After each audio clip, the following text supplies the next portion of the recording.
नमस्कार दोस्तों, मैं डॉक्टर शेखर सिंह। हम लोग कभी हॉस्पिटल में जब काम करते हैं या कभी जाते हैं तो देखते हैं हम लोगों को कि वहाँ पर मरीजों पर सुई का प्रयोग किया जाता है।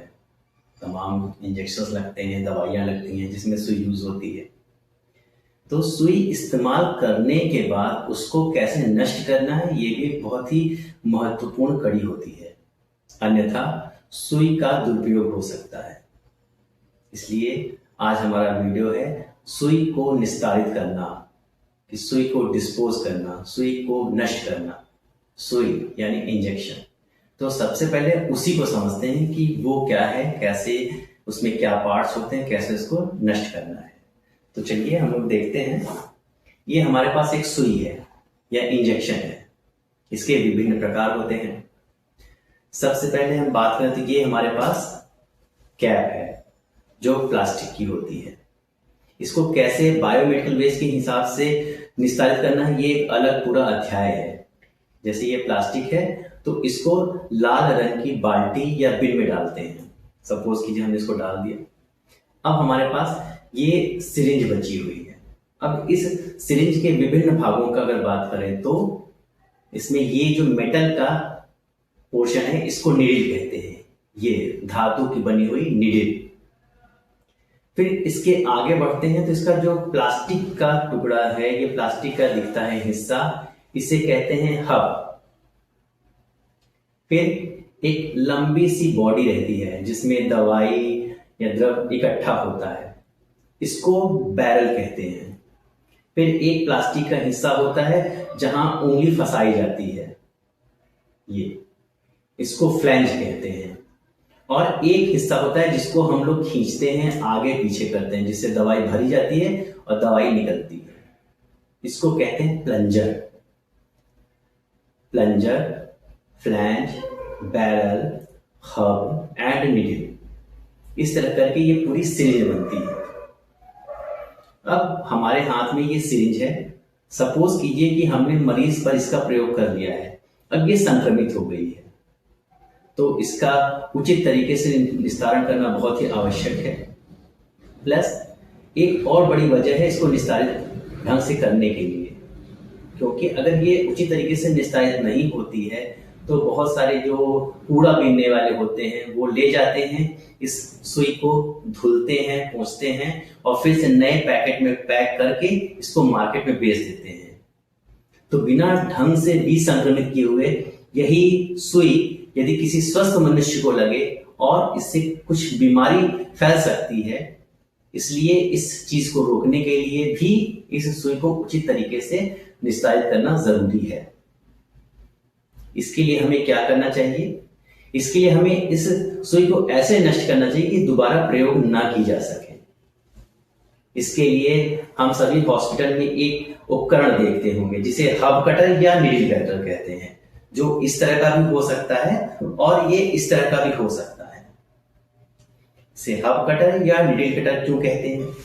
क्योंकि ये सुई जो इसमें नीडल है, इसको जब काटते हैं इस मशीन के थ्रू या इस मशीन के थ्रू, तब इसको नीडल कटर का प्रयोग होता है, एज अ नीडल कटर प्रयोग होता है। और जब हम इसका हब काट देते हैं तब ये हब कटर हो जाता है। तो इन मशीनों में दोनों चीजों की सुविधाएं होती हैं। एक छोटा छेद होता है और एक बड़ा छेद होता है। छोटा छेद नीडल काटने के लिए होता है और बड़ा छेद हब काटने के लिए होता है। दोनों चीजें सही हैं, लेकिन मेरी सलाह में हब काटना ज्यादा जरूरी है, क्योंकि जब हब कट जाएगा तो ये बैरल बेकार हो जाएगा।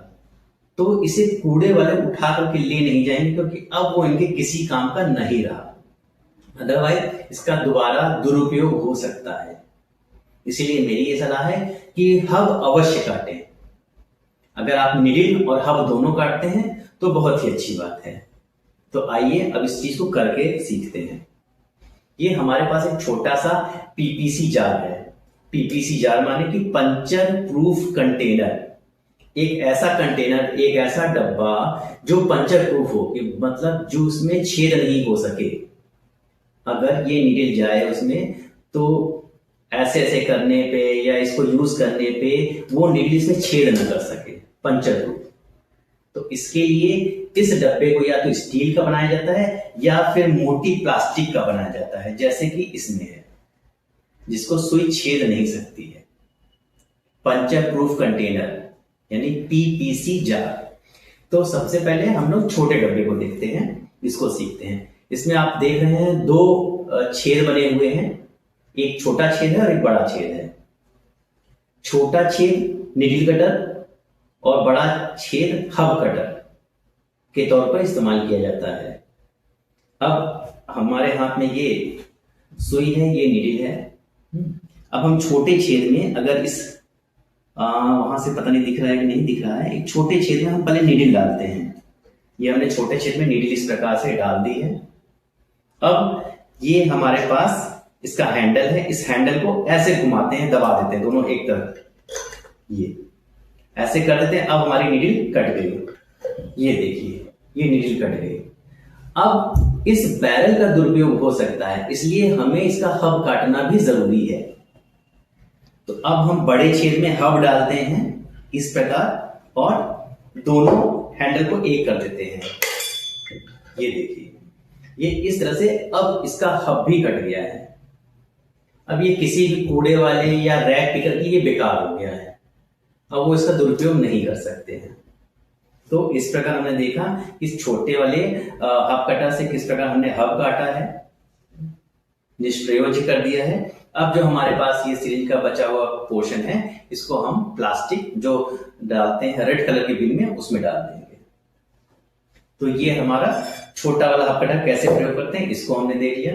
अब हम लोग देखते हैं बड़े वाले हब कटर को, इसका प्रयोग सीखते हैं। ये बड़ा वाला हब कटर, इसमें बड़ा हैंडल है, आसानी से काम करता है, अच्छे से काम करता है। और उसमें ढेर सारी सुई, जो इसका पीपीसी जार है, ये देखिए ये इसका पीपीसी जार है, मोटी प्लास्टिक का बना हुआ, मजबूत, और इसमें ढेर सारी नीडल्स और हब आ सकते हैं। ये बहुत ही अच्छा होता है, चलाने में इसको बहुत ही सुविधाजनक होता है। ये इस प्रकार से जब ये हमारा एक नया डब्बा आता है, हम इसको इसमें लगा देते हैं हब कटर मशीन में। फिर उसके बाद हम एक सिरिंज एक और लेते हैं, जिसमें कि सिखाते हैं कैसे इसको काटना है। क्योंकि अभी हमने मरीज पर सिरिंज का प्रयोग नहीं किया है, तो ये हमारी जो पॉलीथीन है या रैपर है, ये जनरल वेस्ट है, इसको हम काले रंग की बिन में डाल देंगे। अब हमारे पास ये सिरिंज है, इसको हमने प्रयोग किया मरीज पर। ये प्लास्टिक का पोर्शन है रेड बिन में, ये हमारी सिरिंज मरीज पर प्रयोग करने के बाद हम लेके आए हैं। अब इसका नीडल काटते हैं और फिर हब काटते हैं। तो इस हब कटर में भी आप देखेंगे छोटा छेद बना हुआ है और एक बड़ा छेद बना हुआ है। छोटा छेद में नीडल डालेंगे तो नीडल कटेगी, बड़े छेद में हब डालेंगे तो हब कटेगा। तो इस प्रकार छोटे छेद में हम नीडल डालते हैं। ये छोटे छेद में हमने डाला नीडल, तो नीडल, अब इसको हैंडल को पड़े ये आराम से मक्खन की तरह चलाया, ये हमारी नीडल कट गई, नीडल बेकार हो गई। अब बड़े छेद में हम डालते हैं, ये बड़े छेद में डाला, और बड़े छेद में भी हम इसको चलाते हैं, हैंडल घुमाते हैं, ये तो ये हमारा हब कट गया। अब ये हमारे सिरिंज का ये बैरल बेकार हो गया। अब इसको कोई भी रैक पिकर या कोई कूड़ा वाला नहीं ले जाएगा, ये किसी काम का नहीं, इसका दुरुपयोग नहीं हो सकता। अब ये दोबारा मरीज में नहीं इस्तेमाल हो सकता। तो ये करके अब इस बचे हुए पोर्शन को हम लोग रेड कलर की प्लास्टिक बिन में डाल देंगे। अब जब ये डब्बा ऐसे करते करते भर जाएगा, लगभग 2/3 भर जाएगा, तो हम इस पीपीसी जार को निकालेंगे और ये इस तरह से इसको लॉक कर देंगे। और फिर ये लॉक जार हमारा जो कॉमन सीटीएफ है, जहां पे हम बायोमेडिकल वेस्ट निस्तारण के लिए हमारा कॉन्ट्रैक्ट हो रखा है, उस जगह हम भेज देंगे और वहां से हमें दूसरा डब्बा मिलता है। उस नए डब्बे को, नए जार को हम फिर से इसमें मशीन में लगा देंगे इस प्रकार।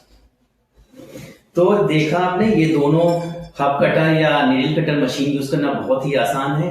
एक छोटा सा स्टेप लेकर के, एक छोटा सा काम करके हम बहुत सारे जो सुई के दुरुपयोग होते हैं वो मरीजों पर होते हैं, उनको बचा सकते हैं। तो हमारा आप सभी से निवेदन है कि कृपया आप सभी अपने अपने कार्यस्थल पर इस हब कटर मशीन या नीडल कटर मशीन का प्रयोग अवश्य करें। धन्यवाद।